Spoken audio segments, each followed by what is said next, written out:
without further ado, Dr. Gatto.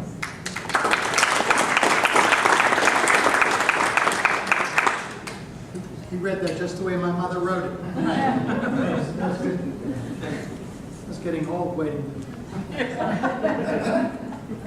So we're going to talk a little bit about leadership. You all have the handout, right? No. How many of you have it? Okay, good.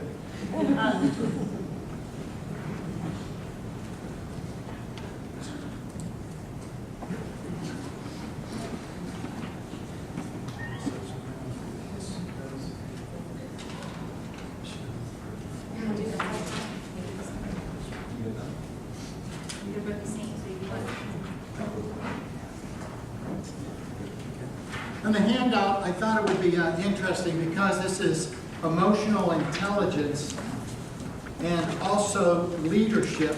And we're going to talk a little bit about team building as well. And I'd like you to look at this in two ways. One, look at it from a personal perspective. And the second, you can look at it from a chapter perspective. You think about some of the things that you are presently doing. I'm going to go through a very brief overview, probably 5 to 10 minute overview. Then I'm going to ask you what you would like to really focus in on. There's a lot of different ways in which we can look at this. Here's one thing that I would like to accomplish today.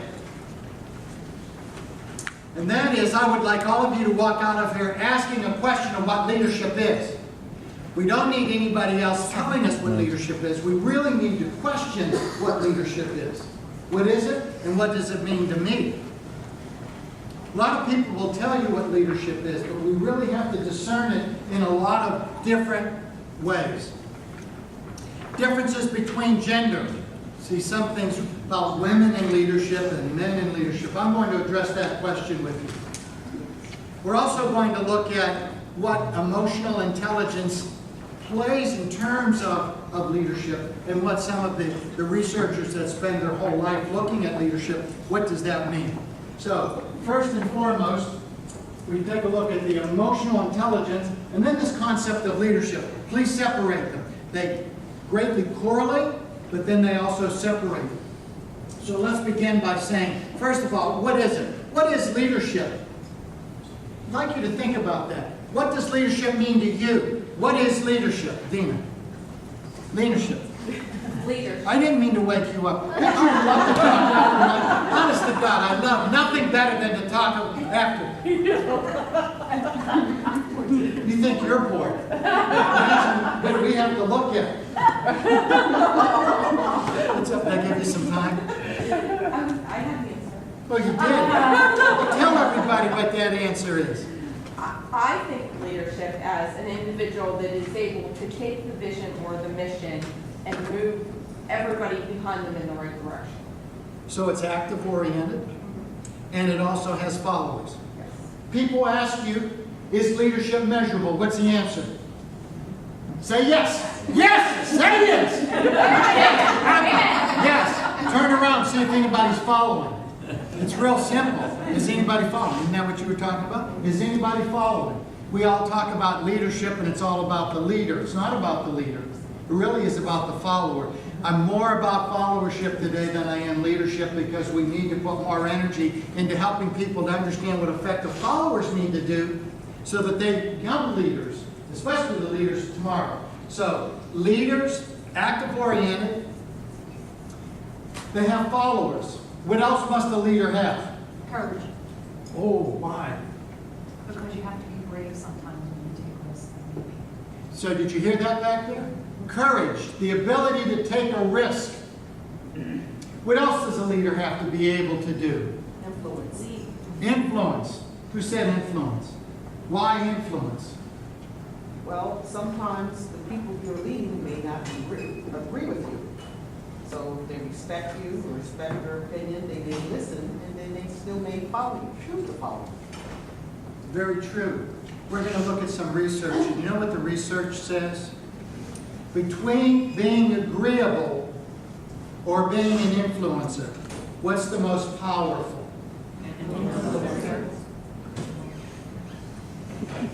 That's right. Now think about that for a second, because you're ready for this. Agreeableness does not correlate with effective leadership.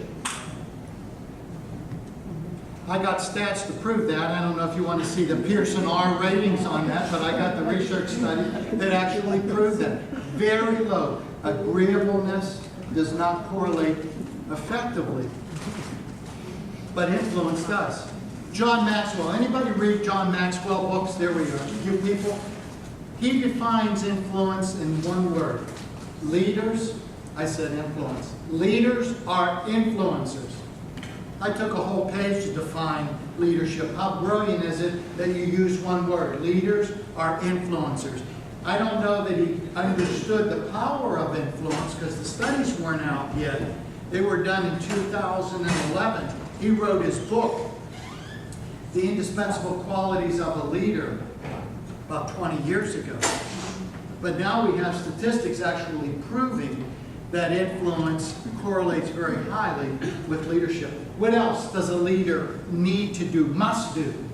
Be able to see the big picture and be strategic. Big picture, being able to look at it, and being able to be strategic. Define strategic for me or everybody, please.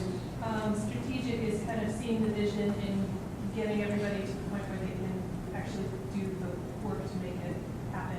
So they're moving towards something. Yes. Leaders must have goals. One other skill set that leaders must have, please. Accept responsibility Give me more. for failure or success. Accepting responsibility. It's with me. What did Truman say? I accept that responsibility. What else must a leader do? Please. Inspire, Inspire. Why? to gain others to follow them, or To want to follow, to struggle, to inspire, maybe even to motivate, to want to move forward. I think they need a certain sense of self-esteem already because, as we talked earlier, any kind of leader receives, the constructive criticism constantly on, what's negative or what they're wearing or how they handled something. So I think you have to be strong and less emotional to be able to handle the haters. The haters. That's direct from the housewives in New Jersey. Thanks for sharing that. Please, proudly. I think you also have to be a good listener to hear what's going on around you. Now, listen has two forms of listening. I understood what you said, and that there is follow-up action. If you listen to your mother to clean your room, you heard what she said, and there was follow-up action. And if we think about listening today, it goes way beyond what we all learned years ago about active listening. Now we talk about listening to what is said and what isn't said. We listen for goals, aspiration, inspiration. And we must understand that everybody in this room listens with bias. There's nobody in this room that doesn't have bias. We all do. And we listen with that bias. It's a filter right over our head. Phil, were you going to say something? I was going to say listening as well. Very nice. Anybody else, please? I was going to say the opposite, communication, strong communication. Being able to effectively communicate so that people understand what you're talking about, please. I think it's important to be charismatic because something that, what's the first speaker name said, if they don't like you, they're not going to listen and they're not going to follow. Influence and charisma, the two highest rated correlations to leadership. You got both of them. I'm a good leader. There you are. Maybe the judge of that later. So that's when we talk about leadership, we're starting to look at it. Emotional intelligence. Dan Goleman, about 20 years ago, started looking at human beings and saying, is there emotional intelligence? I want you also to understand there's a number of things about leadership we're not going to talk about today. We've already touched on a few of those. We look at EQ. Emotional intelligence can be brought to an emotional quotient. Why? Because there's several assessments out there. I use one called by the road. There's a number of them that are out there, and they actually take the skills and they measure them. That's all EQ, emotional quotient. IQ intelligence quotient. And so it takes the emotional intelligence and puts a number around it. And yes, you can measure it that way. How do we effectively lead? It's a great question. If we go back to the 1870s, Carlyle, what did he say? What was his theory? Anybody? Great man theory.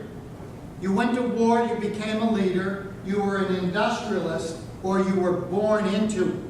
You became a king and you were born into a leadership position, or you became a great industrialist. Who were the great industrialists 1870, 1880s? Start naming a couple. Carnegie. Carnegie is one. Getty. Say again? Getty. Rockefeller. Getty. Rockefeller. You can be sure if it's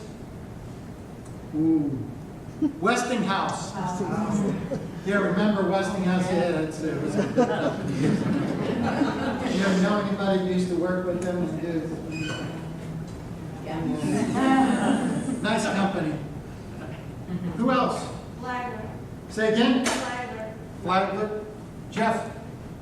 Ford. Ford. Wells Fargo. Wells Fargo. Yep, you got those. People became industrialists. We forgot actually the biggest. In the year 2000, they asked 2,000 people, corporate leaders, who they felt was the greatest and strongest corporation in the world. And the answer was GE. Thomas Edison. Don't forget Thomas Edison. He was a mentor to many people. So how do we effectively lead? We'll look at that. And then I'm going to combine this, and I want to talk a little bit about followership.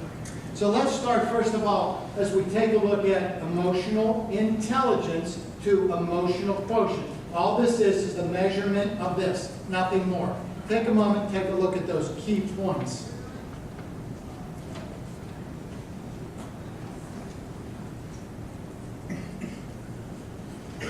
It's an ability within myself. That ability within me, and I can translate to the capacity. Capacity, a lot of times we talk about potentiality. What's the potential that somebody has? What's the capacity that somebody has? They may have a talent towards it, but may not use it. Ability is what we actually are going to be looking at. I can stand up and I can say to you, I have a capacity to hit a golf ball.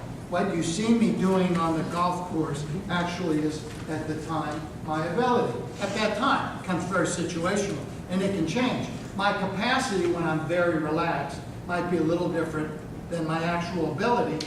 When everybody's standing around here and they say, hey, Gatto, why don't you tee off before everybody else? And we look at it a little bit differently. So, ability, capacity, and skill. My ability within me, my capacity, the potential that I do have, which is ongoing. Have I developed all my capacity? Interesting. Skill. That's what you see every day in and out. The relationship between ability and skill has to do with calm, stress, pressure that we put on ourselves. Please understand the ability to assess ourselves and perceive ourselves. Very interesting. How many people do self-reflection? Yeah. We do. On our own terms. How many people, we look at others and we look at groups? And we did that in here. You do that in the workplace all the time. In 1890, there was a Presbyterian minister. He was the first documented case of someone saying, I noticed that when people are in a group, they act differently than I see them as individuals. First documented, 1890. It's very interesting. He was talking about the elders of the church and how people really began to interact a little bit differently. Subsequently, Jansen came up with groupthink and breaking groupthink and what we need to do. So, as we proceed, this is our ability, our skill and capacity. This is what we do looking at others. And you all have opinions about others. We all do. My little grandbaby has an opinion. She'll give you an opinion. You give her broccoli, she gives you an opinion. And you give her a French fry, and she'll give you another opinion. It's very simple. So, thing that I want to drive home, this is dynamic. It's ever changing. This can move. It's not fixed. It's dynamic. And the reason, well, we can look at situation, we can look at some things. Other people say, you know what, personality, these traits are stable. They don't change. Where do you fall? Some people will tell you, by the time you're 5 years old, your personality's set. Other people will say it's dynamic, it's ever changing. Let me hear your opinion. It's dynamic. Pardon me? It's set. It's set. People cannot change. I think So the rest of their life is prescripted and done. your skill says it can be changed via tragedy and such, but other than that, it is, I mean, you can morph into something, you can learn to control some things, but it is what it is. And I think the older you become, the more those same traits come out as when you were younger. I think you just morph them in the professional world to either the bad traits you don't want less of, that you hide them more. But they're there. They're in there. They're there. It's in the soup. Anybody else have an opinion? Please. Well, I think you can change. I think we're chameleons, and we can be whoever we have to be in the situation we're in. But we can certainly learn and assess right from wrong, and sometimes learn from mistakes. But we can certainly change. And I think it's our choice on how we choose to make decisions and how we choose to act in certain situations. I think it's a lot. I do believe that you can change, and you learn, you become better. Something we could call that maturity too, life experiences that we can gain. Please. I subscribe to the Morris-Massey theory that we lock in our values around age 7, and that unless we have a significant emotional event, those values stay with us the rest of our lives. You like Morris-Massey? I do. Yeah. Morris-Massey is a sociologist out of Colorado. He's a pretty interesting guy. He's about this big and always wears white suits. He's a very, very dynamic speaker. If you ever get a chance to watch one of his tapes, watch them. They're hilarious. As long as you can get past the language. Wouldn't hurt Davies in the Navy. Yeah. So, but as you think about some things, you're going to ask me where I fall. I probably fall right down the middle. But I believe that people have a range of behavior. And sometimes we're at this range, and sometimes we're at this part. But there is a range that we would call within our DNA. We don't go from here to here. There's a range within this. And that's all it's beginning to say, is that there is a range here. I'd like you to think about, am I stable? Do you see people mature? And sometimes you might see that maturity move one way or another on that particular grid. Okay, take a moment, read these, don't skim it, and think about yourselves.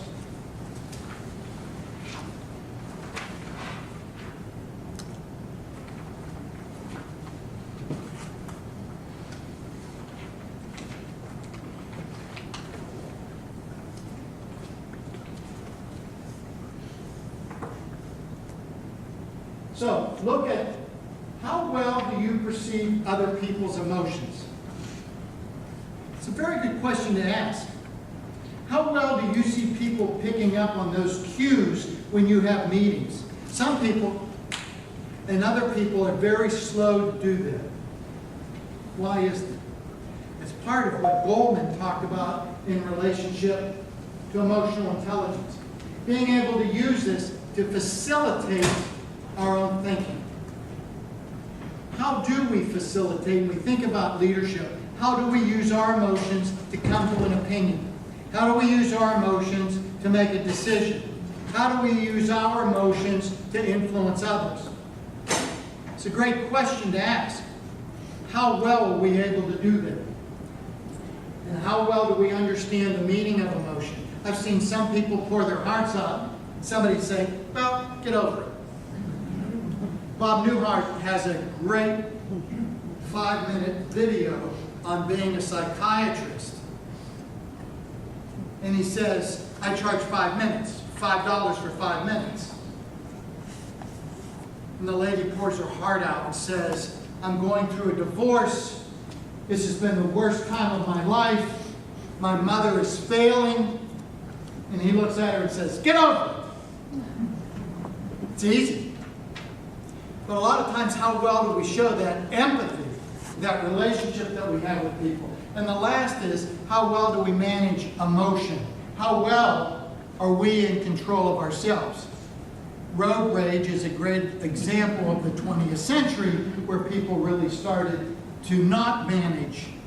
Some of that has to do with stress. Some of it has to do with technology. We talked about technology today. As a psychologist, I'm here to tell you technology is not our friend. Technology has not helped us. All that's done is extended the day. What that's done in the workplace right now, the American Psychological Association will tell you the levels of stress in the workplace are higher than they have ever been before. When I was a kid growing up in Pittsburgh, we didn't have murders every day. We didn't have people killing babies at baseball parks. Today, how well are we managing that? How well are we facilitating it? Those are some questions that we have to ask. But please do understand the levels of stress today are much higher. When I use that and I say American Psychological Association, what I'm saying to you is the data proves that it is. Since 1990 until last year, I was on a committee out of Washington, D.C., which was called the Psychologically Healthy Workplace. We're 9 psychologists, Canada and the United States. I was one of those 9 up until last year. We were doing a tremendous amount of research. Psychologically healthy workplace, there are some great things that are being done. And there are some very hurtful things that are occurring. Yes? It's interesting. Wow. Reading the 4 points that are up there, it seems like people who are involved more in the technical end of things, people might be Asperger-y. Those are the things missing that they can't perceive. Yes, you're exactly right. They're not connecting with us. They have a lack of social connection. What kind of work were they doing in this work that? Psychologically healthy workplace. Yeah. We have 6 that we look at: communication, involvement of people, leadership, followership, or teamwork, and we're able to actually measure those and put metrics around us. We've had the state of Pennsylvania, because I was a representative for the state of Pennsylvania, 57 and 58 winners since 2001, Psychologically Healthy Workplace. And that award, we just gave that award in June in Harrisburg. And if you want to go to Pennsylvania Psychological Association, you can look up the Psychologically Healthy Workplace Award, PHRA. And Frank, we had 2 CPAs over the years. 2 CPA firms have won it. And that's out there. What we designed was really looking at the dynamics of a successful organization. And there's a very detailed assessment that you can take that's online, no cost. Just looking at this model, did they take into account gender? No. No. Because they didn't see a difference between gender. They didn't take into consideration gender because the focus of gender was not significant. The issue of gender in leadership is not significant. There's no difference, and data prove there's no difference between men and women when it comes to a leadership. There's a gentleman, if you're interested, Gatto, who's done a great deal of work, and Durham done a lot of work over the last 20 plus years that their data prove no differences between men and women. You have Angela Merkel, you have Carly Fiorina, you have so many women who are out there doing great in terms of leadership. And there are a number of other corporate women. Women still are not up to the level by way of numbers, but that's changing. The demographics in the workplace are going to show you that that's greatly changing. I have 5 points that I would like to go through, and this is the fundamental points, 5. So I'm going to go through these slowly with you. Please digest them, and then we'll go a little bit quicker. I'm going to start with the first 2 points. The ability to really identify an emotional state. I'm upset, I'm very calm, I'm very relaxed. And the second one, how well I can actually manage that state within me. Again, I'd like you to take your time and just read the 2.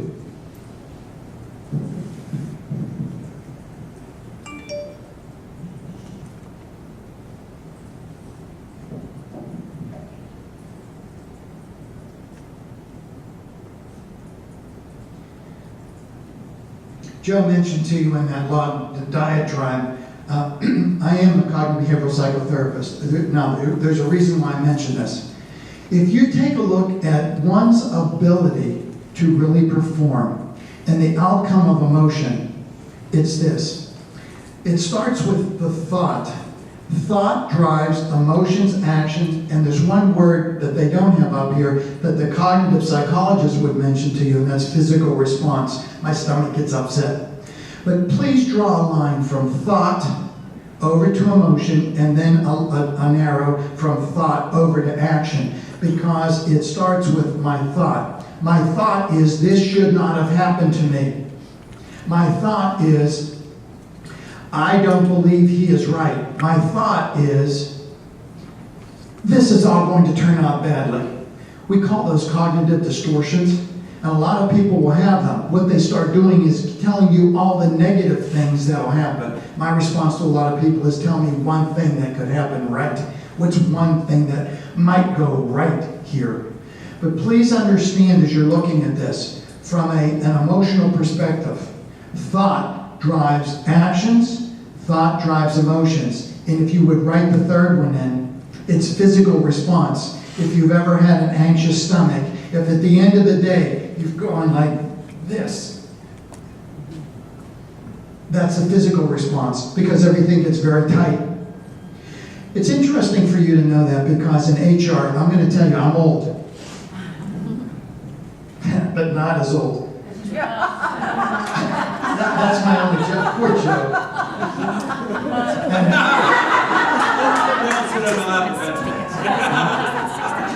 How many of you have been around in the workplace long enough that you remember when HR was, if you were an engineer, but everybody really liked you, and you screwed up a lot, they put you in HR. If you were the finance guy, but everybody really liked you, and you screwed up a lot, they put you in HR. When I got into the workplace, I would meet guys who were engineers, CPAs, finance people. They were all directors or VPs in HR, and I couldn't figure out how did that happen. They were well liked, but they kept making a lot of mistakes, so they threw them into HR. That's in the late 70s and then into the 80s. In 84, 85, when I get into the workplace and I'm looking at the late 80s, you still had a lot of these VPs that are hanging around that didn't understand much, but they were very nice and likable. That started to really change, because in the 70s and 80s we have a lot of laws that start coming in and a lot of compliance, and then everything changes with Sarbanes-Oxley. Wow.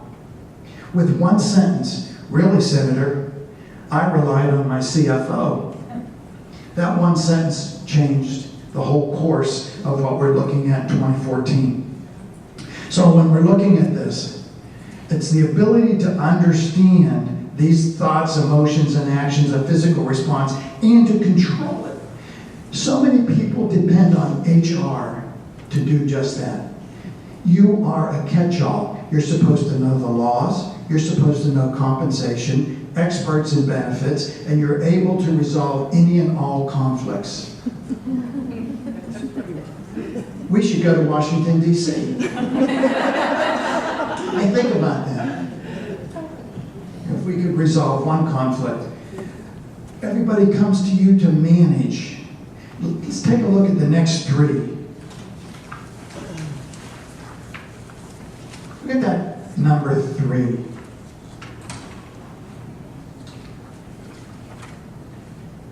Number 4 was written for you. So as we're looking at our 5 states, it really is now the emotional state to be successful, to show enthusiasm. 4 is the ability to influence.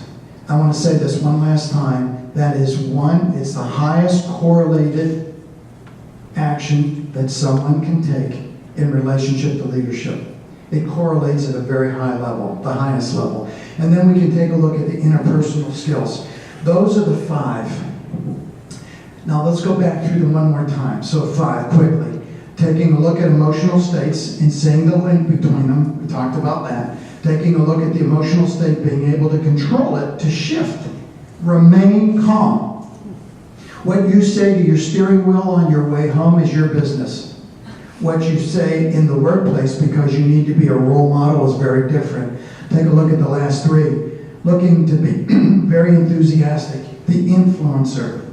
Please notice the word follower. And then also satisfactory, interpersonal relationships, to maintain those. What didn't we talk about here in terms of leadership that we talked about first? Because there are some things that clearly are not here. Courage. Let's talk, what else? Encouragement. A little bit with enthusiasm. If you think about what a leader, who said communication? It was back here. Communication isn't mentioned up here. What's the correlation between intelligence and effective leadership?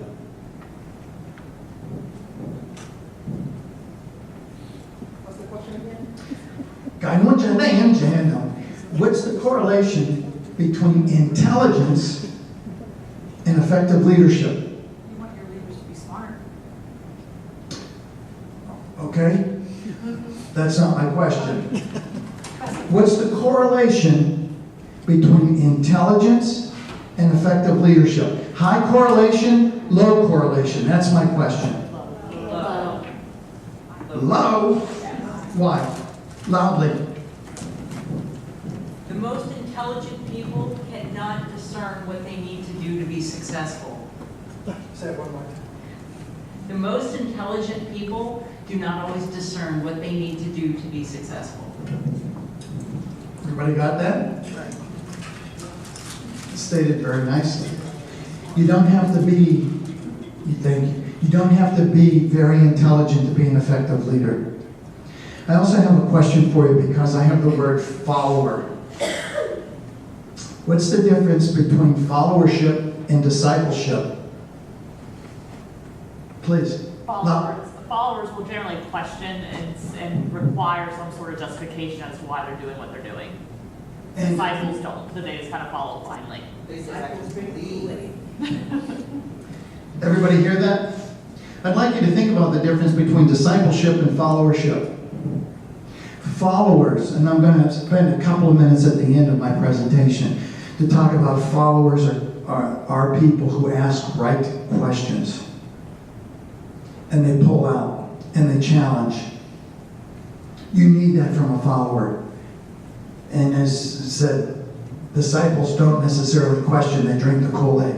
We need people to question. That's what leadership is. It's a question. Truth is, you don't need another leader to give you any more answers. You need great leaders to ask questions and to pull out and solicit and bring to the floor. One of the reasons that we have so much conflict in Washington, D.C. is people are not listening. What they're doing is giving a lot of judgment and opinion if you listen to what they say. So those are the 5 key points. Identifying, managing, enthusiasm, influence, and developing those interpersonal relationships. There are assessments out there if you want to use these. Most of you, all you need is a graduate degree in HR. Majority of people already have that. And if you want to, you can actually have your people complete some different assessments. Okay, let's talk a little bit about leadership. First one is Kuz's Imposter. Anybody read challenges, leadership challenges? Great. So this is the first one.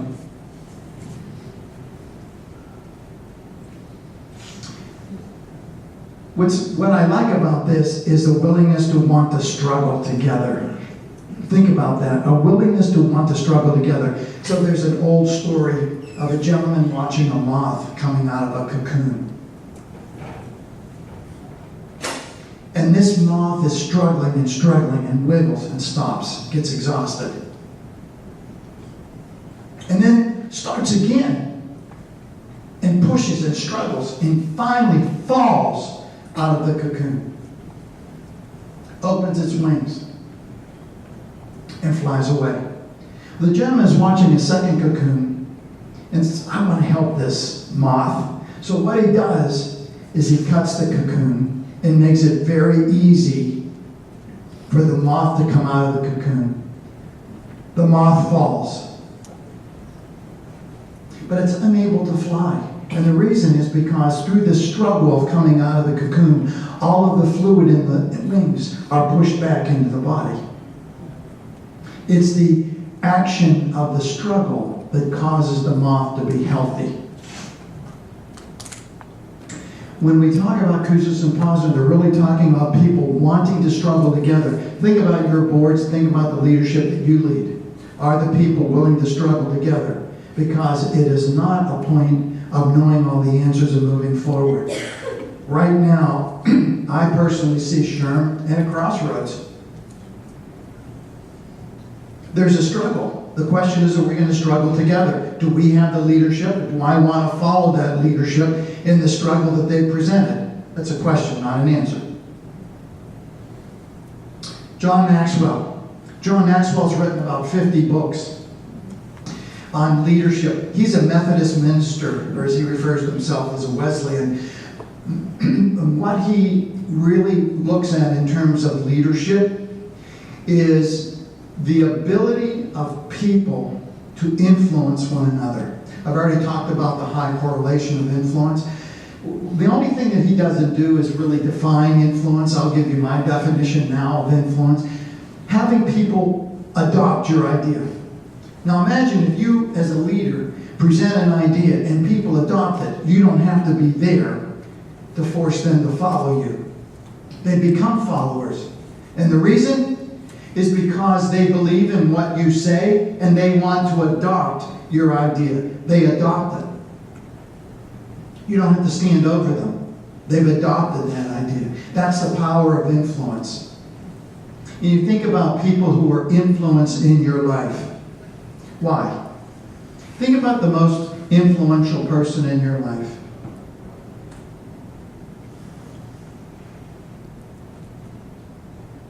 Why? What did that person do to influence you to want to adopt those ideas? The ideals. Ideas and ideals. Why was that person a role model for you? Now you begin to think about what leaders really bring to a table. We never know when someone is looking at you as a role model. You never know that. Next board meeting, you got to ask yourself, who are the role models in this room for me? And why? It can be a meeting of your chapter. It could be a meeting in your workplace. It could be a meeting in your church or synagogue. But who are the role models for me? I will tell you, a role model for me was my grandfather. He was an Italian immigrant, and he worked. He was a very hard worker. I had role models at the University of Pittsburgh. And you know, one of my regrets is before they passed, I didn't go up to them and say to them, you were a role model to me. Most people don't go up to somebody and say, you are a role model for me.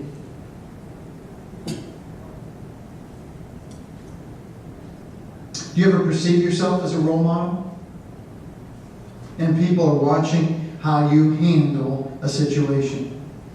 One other thing that does not come out a lot when we're looking at the leadership in terms of emotional intelligence is that emotional intelligence says, oh, there's a lot of things here. Leadership says, if this is situational, we have to keep adapting those emotions.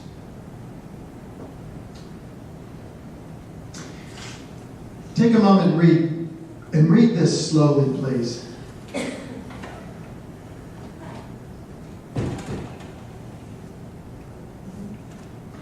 Max Dupree wrote a book called The Art of Leadership. You read that? Anybody? Yeah? I love this quote. To do what you need to do in the most humane way possible. It is a very thin little book, but it's a very interesting little book in terms of leadership and pulling people along. I'd like to share a story from that book. And Max, His father was the CEO at the time. It was a family-owned company. It's called Herman Miller Furniture. A lot of you have sat on that furniture. That's the company that he, one time, the family owned. They sold it, but Max did become the CEO for quite a while. Here's a story I'd like to share. There was a millwright that worked at their company for over 40 years, and he passed away. And after the funeral, the widow said, "Would you please come back to our house for food?" And Max and his father said yes.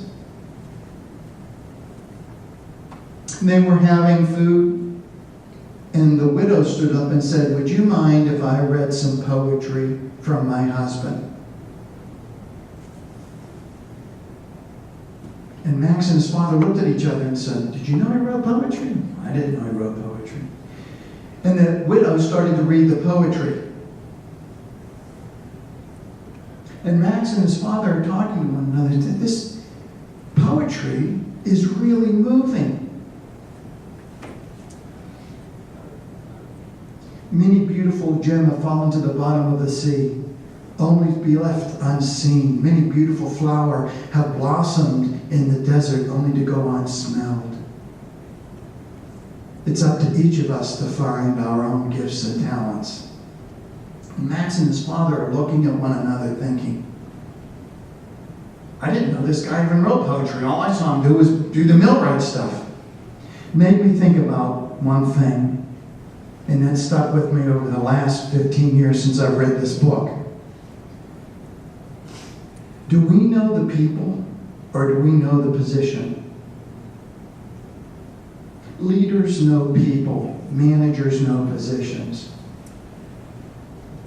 How many of us take the time to know the humanness of what we bring to the workplace? How many of us really understand the essence of a human being? Psychology, many people think psyche and psychology means the mind. When Aristotle talked about psychology, he wasn't talking about the mind at all. He was talking about the soul of a human being. That's what he was referring to. Psyche means soul. It doesn't mean mind. How many of us really get to know people, the essence of the person? Or do we get to know the position? Second part, I think most everybody, Hershey-Blanchard, how many of us taken Hershey-Blanchard assessments, right, on leadership? Situational leadership, and that's what they brought, all of the trait.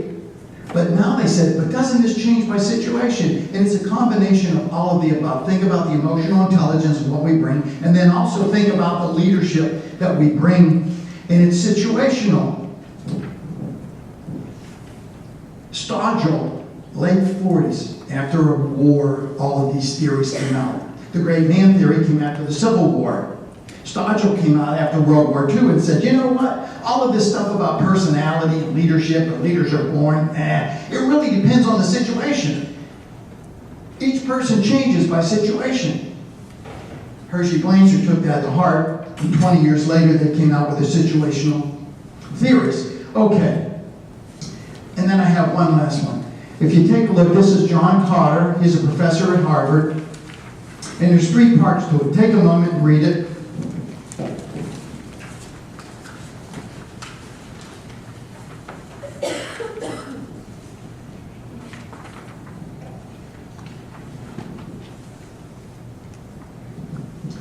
Let me mark 1, 2, 3 with you. Number 1, if you take a look right by future, please put a 1 by the future. 1.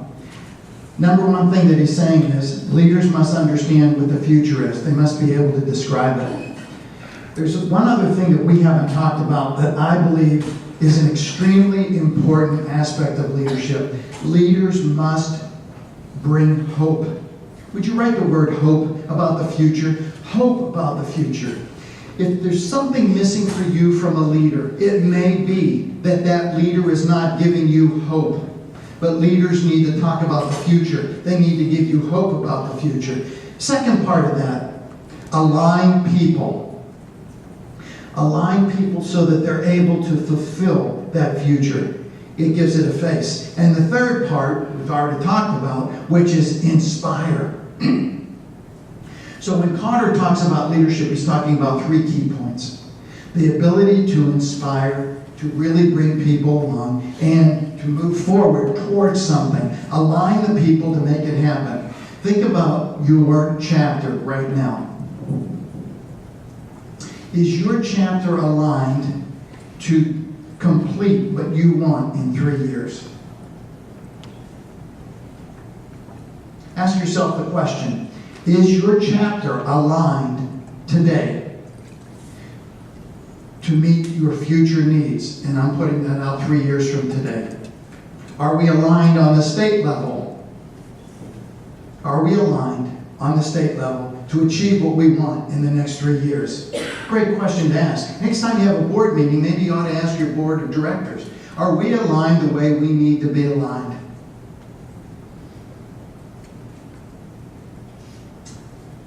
Okay, so when we take a look then and combine emotional intelligence and leadership, it really is an awareness. It's the ability to stay focused. Some of you may be thinking about the psychology of awareness, and that's called mindfulness.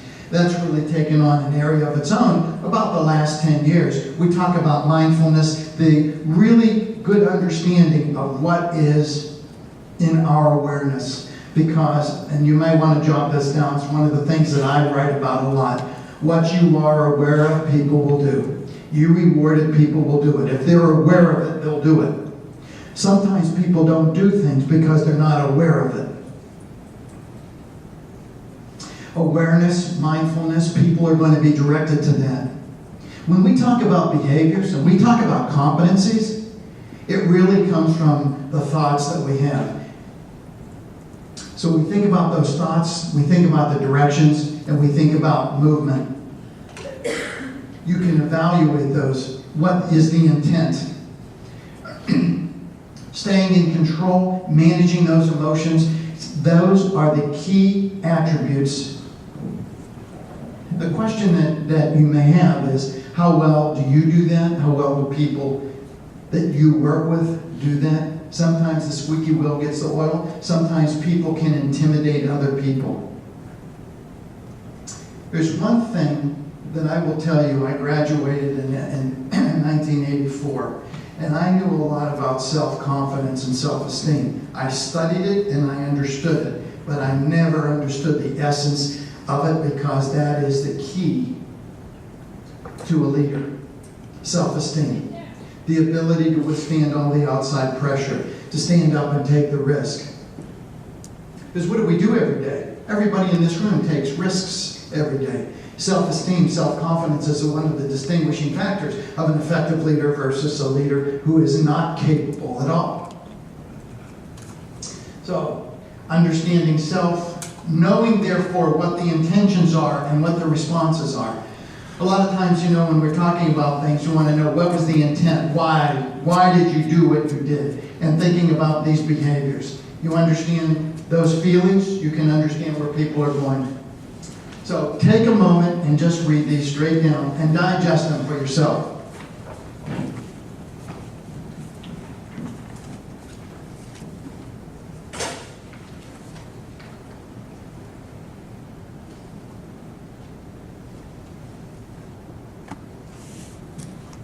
That's a summary of those 5 key things. That's a quick summary for you if you wanted to go through this, and you can measure leadership based on those 5. Now, from a personal competence point of view, you have this. From a social competence point of view, you have this. Personal, you can look at knowledge, you can look at the base. From a social perspective, very dynamic. Some people will say this is not dynamic. You can see some of that. The social relationships are ongoing, dynamic, because if you add somebody to a team, that can change it, versus just personally going through some things. Jack Welch. You like Jack Welch? My favorite. You don't want him from a moral point of view, but no, we don't. Okay, good. Take a look at his key points and then break them out into emotional intelligence.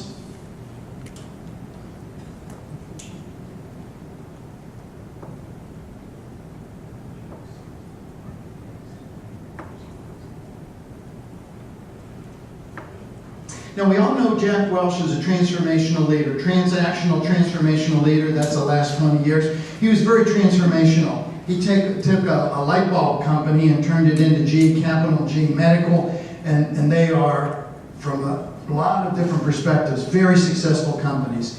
He said, well, if I make an appliance, I might as well get somebody to finance the money. Why don't we do that? Please notice this one, EDGE. The ability to say yes or no, make a decision, no maybes. He stood up. They also called him Neutron Jack because if you didn't agree with them, he gave you a period of time and boom. And from everybody from HR, what's 20-70-10? 20 of your top performers, and 70 are in the middle, and then 10 are in the get rid of them. Get rid of them. Up or out. Up or out, okay. Now that's a little harsh, but it really started to move a lot of people. Think about the emotional intelligence and leadership from that point of view. Okay, small groups just at your table. I have 2 questions. How can leaders use emotional intelligence to be more effective? And then how can you, as chapter presidents? Okay, I'm going to give you just a couple minutes to talk through that, just at your tables. Okay, go.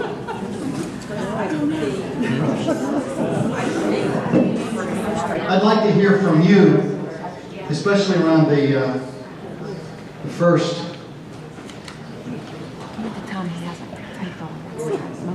Well, one thing we talked about was emotions in decision making and understanding not only when is the right time to make a decision based on your emotional state, but how your emotions impact your decision making. And then one thing that we didn't see directly in the presentation, or kind of talking about, was transparency. Leaders having the ability to say that they made a mistake, or also leaders being servant to other people, or to a mission, or to the people that they're leading. You bring up, very good. And then bring up one of the major points, statements by leaders. I made a mistake. It seems to really be very motivational. Who else would like to address the first question? Well, the better, obviously, that you can control and understand your own emotions, and then understand and be able to harness and control those that are within your group.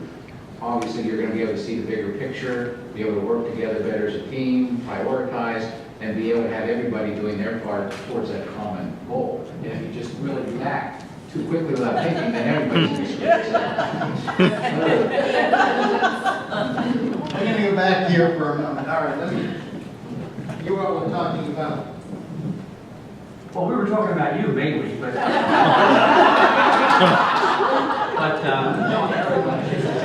That's very nice. That's enough of that. No, I think we were trying to make a difference between if you're talking about leadership in the chapter, you're dealing with a lot of volunteers, and nobody really has their hand on the end of it. And people can walk at any time, their lives change, their priorities change. But in the workplace, you might be stuck with other people, influencers and leaders, and maybe even your boss, they're just dinosaur brains and you can't do much about it, so you have to adapt. And it's because the job is very much more important than the leadership in the volunteer organization. Thank you. And then I have, no, Take a page out of there. Anybody else have anything that they would like to add to the first question? Because I'd like to go to the second. What did you all talk about for the second? That similar, that we don't often know our board as well as we do those people we work with. So, managing our emotions, understanding how each person in the relationship is different. We just don't have that same connection sometimes. So getting to know people is important, I think. How many of you do board retreats?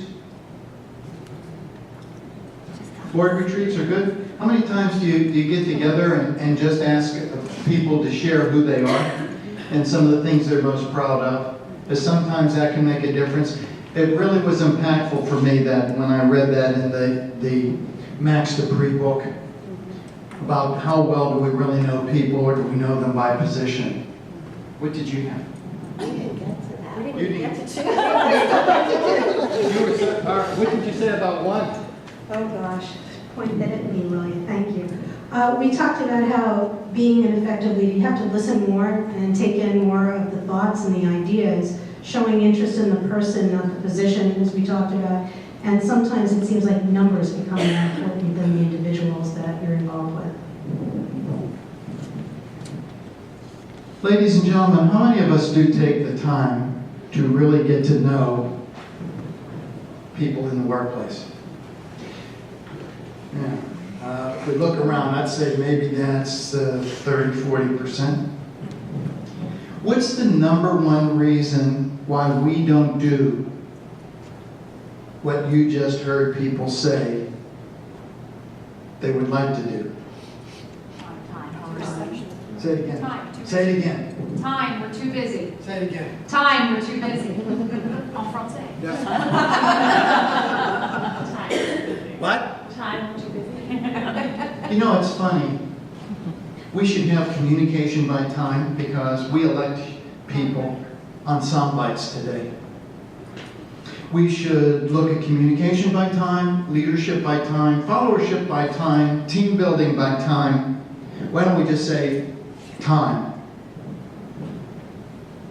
And in a way, it's a shame.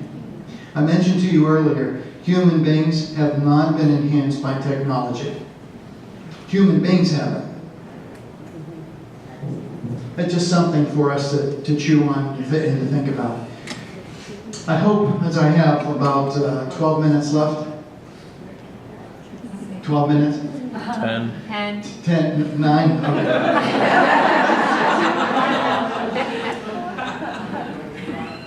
I hope that what I've caused you to do is to be a little provocative. I want to go through a couple of things, and I'm going to start to pull some things together by summary. See this word? I put this in here. Would you all put an X through back? See, feedback? Would you put an X through back? Put an X through it. I'd like you to write the word forward.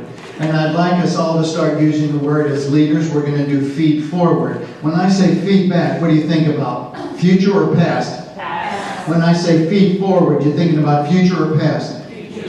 Where do leaders need to focus? Good. Let's talk about feed forward information. Let's talk about giving some information so we can do something differently in the future. We want to be impactful. I don't know who the next leader in this room is going to be, but you could make a difference in a lot of people's lives. Your choice. The best leader that you've ever followed. I'd like you to think about that, and I'd like you to write 3 descriptors of the best person you ever followed. Would you please do that now? 3 words, 3 descriptors, and they probably would be behavioral descriptors.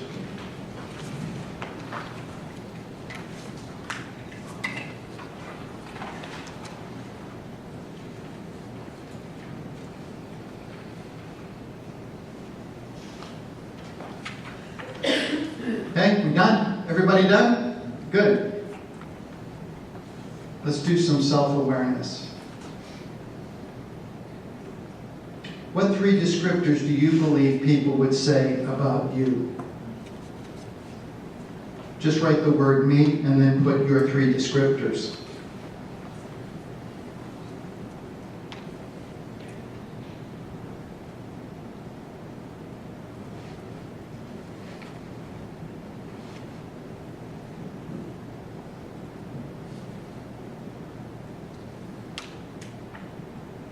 Me is too personal, that's for you, but I would like to hear what are the descriptors of the best leaders that you've ever followed?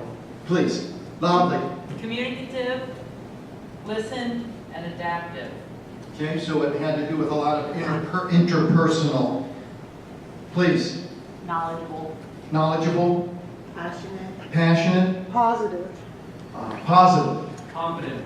Competent, knowledgeable, competent. This puts a little different. The other was very people-related, and this now is when I talk about knowledge and competence, not passion, but the competence and knowledge, puts us in a different area. Motivating. Motivating, Engaged. engaged. Bold, fearless, and supportive. What is that? You know what General Patton, but his 3 General Patton, you all remember General Patton? There was a book by Axelrod that came out 99, 2000, 2001, some ballpark. He wrote a book on General Patton, Leadership. You know what his 3 words were? Give me yours again. Bold, fearless, supportive. Patton, bold, simplistic, and quick. Think about Patton. What'd you have? Clear, decisive, insightful. Now, ladies and gentlemen, it'd be interesting if you had this little exercise with your board and said, what are the descriptors of what we want in our leaders? Be interesting. The one about you, perception, me. What are the descriptors that best describe me through other people? Are you achieving what you want? I'll come back to that. So emotional intelligence plays a role. Decision making, and the reason, the ability to tie into other people, the interpersonal communication, communicativeness we said back there, the ability to listen, connect with people, making right decisions. If you want another word for decision, it's choice. If you want an algorithm, I'm going to give it to you right now. I'll say it one time. You can put it right under decision. And it's this: effective decisions equal. Effective decisions equal quality plus commitment minus time.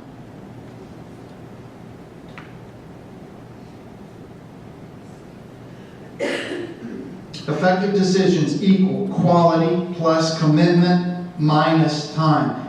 What I just gave you is this: effective decisions equal the quality of a decision. Was it a good decision? Was it a right choice?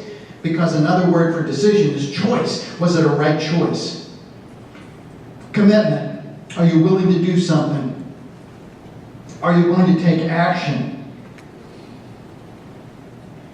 Decision without action is a daydream. You need to have a right choice plus action. Why minus time? Because unfortunately, a lot of decisions are made by time. We discuss it, we discuss it, we discuss it, we run out of time. You and I want to buy a house. We talk about it, we talk about it. Oh, we think it's great, it's wonderful. We say, okay, now we're going to tell the agent we want it. It's gone. Too many decisions are made minus time.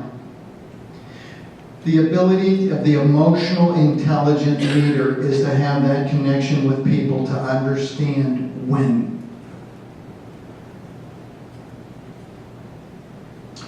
These are the things that really influence. So we can look at recruitment and retention. We talk about train, develop, the talent, teamwork, efficacy, sales. That's why a lot of salespeople are mavericks, because they connect with the customer, they don't connect internally. Again, look at all the outcomes here. And most of these you have mentioned. Innovation and creativity, obviously. Look at a lot of different avenues, different revenues, different streams that we can move toward. I want to go to Lee Iacocca just for a minute. You all know what he did. He was fired from Ford and he went into Chrysler. The reason he got Chrysler position is no one wanted it. The stock was under $5. It was collapsing. He went to Congress and said, I need a bailout. He went to the union and said, I need a 17% reduction in costs. And he got it. He talks about, what's that word there? I can't read it.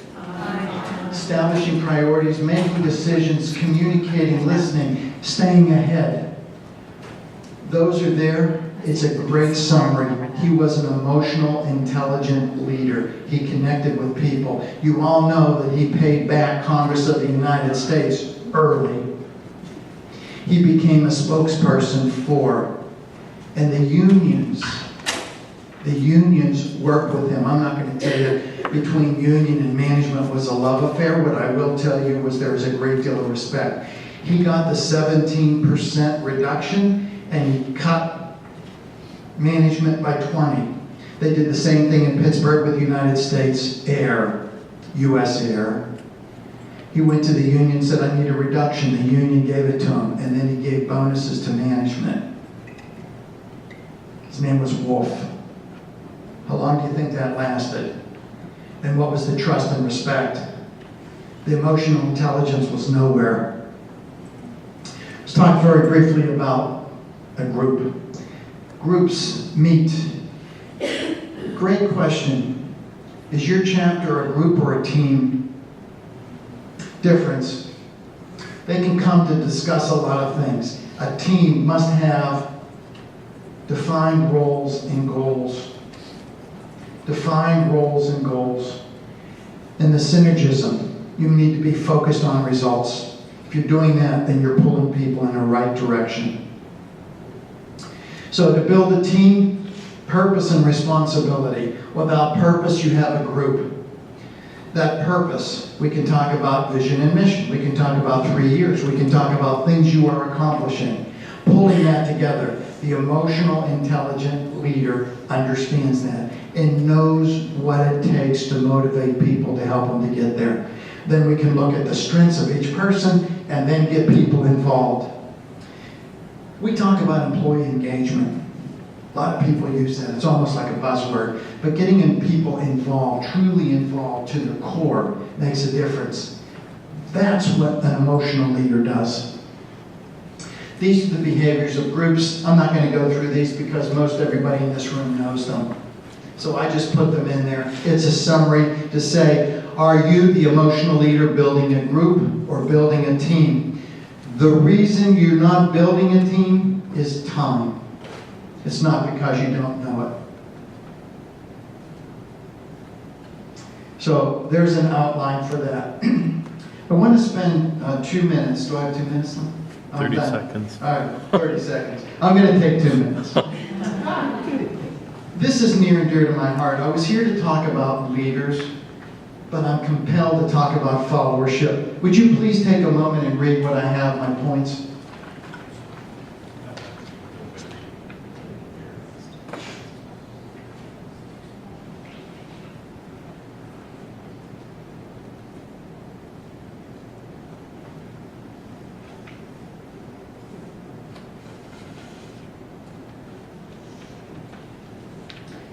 I give these to you because a lot of people don't talk about followership. And for me, it's the essential aspect of what we're talking about here today. And I want to say, yes, where I stand and satisfied in recognition. But here's one. Does the boss have confidence in you? Do people have confidence in what you do? Do others have confidence in you? Do you have confidence in others? And if you build those relationships to the highest point. And these are 10 rules. One thing that gets my vein is blaming. You can disagree all that you want, but do it properly. And make sure that you're making right decisions and responsibilities. And don't quibble. That takes a lot of time, and it gets us nowhere. Recommendations. Keep people's finger on the pulse. I know people that I work with, I say that to them all the time. Your job is to keep this finger on the pulse. Making sure that you see a problem, fix it. I think most of you know the Oz principle. See it, solve it, own it, do it. So, we've talked about emotional intelligence. We've talked about leadership. I hope some of the notes that you took here today, you'll go back and share. I'd like to leave you with this. And I'd like you just to put some energy in 1 minute into yourself. And I'd like you to think about yourself. Today we talked about emotional intelligence. We talked about leadership. You're all in leadership positions. Through that position, are you becoming the best version of you? Would you think about that for a minute? As a human being, are you feeling fulfilled? I hope that you stop and ask yourself that every once in a while. Am I becoming the version that I thought I would become? If you want to know what you're going to be looking like in 3 to 5 years, then ask yourself, what are you doing today? I like to ask people, you want to have a career change, you want to develop your career? What have you done this month to advance your career? This month. 3 questions. What is it you want out of life?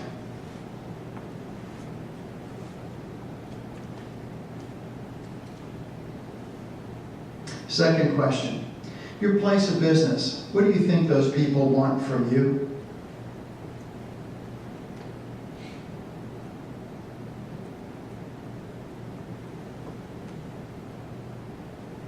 Third question. Where's your time going? Is your time going in the right direction? I hope what you said to number 1 is, I want a fulfilled life, I want a happy life. And what you said about 2 is that you are making a difference with anybody that you touch. Truth is, that's what the emotional, intelligent people do. They make differences in other people's lives. It's not about money. It's about quality of life. It's about value. I hope every once in a while you ask yourself, why am I here? Why am I here? It's not about I statements.